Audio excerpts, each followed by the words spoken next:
Welcome to steno dictation. Dictation 5 second बाद शुरू होगा। स्टार्ट। केंद्रीय माध्यमिक शिक्षा बोर्ड यानी सीबीएसई की 10वीं कक्षा का परीक्षा परिणाम आने के बाद यूपी बोर्ड की हाई स्कूल और इंटरमीडिएट परीक्षा का भी रिजल्ट आ गया।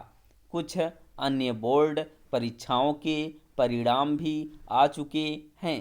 जो परिणाम अभी तक आए हैं उनमें प्रतिभाशाली छात्रों की बड़ी संख्या दिख रही है।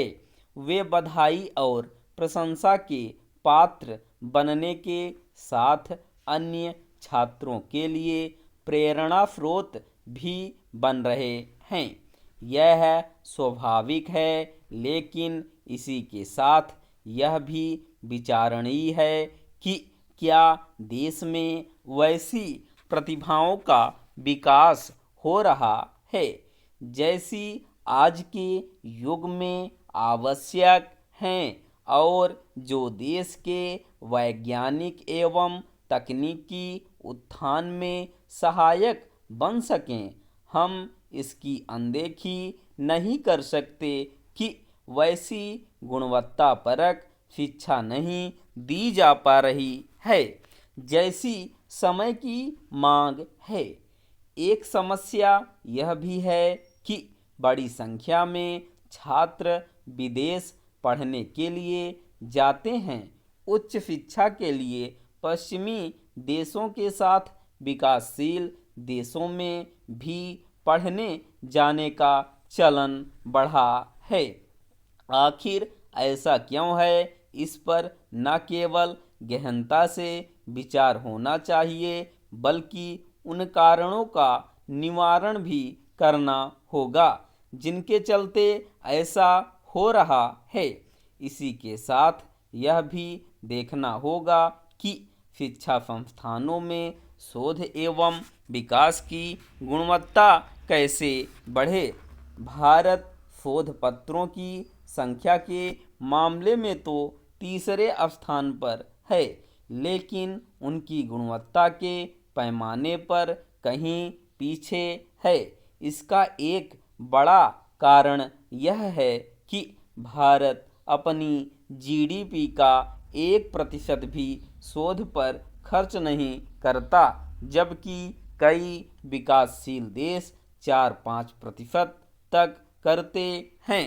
शिक्षा संस्थानों में उन्नत प्रयोगशालाओं और प्रशिक्षण का अभाव भी गुणवत्तापूर्ण शोध में बाधक बन रहा है।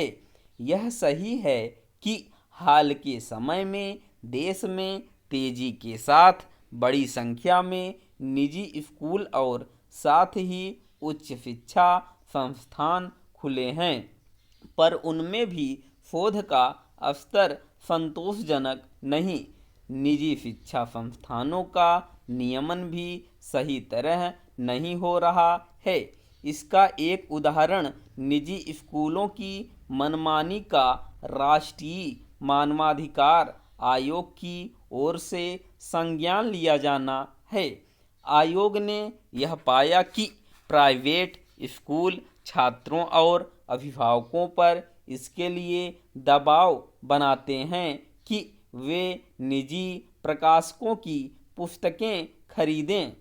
आयोग ने इसे लेकर सभी राज्यों को नोटिस जारी की है।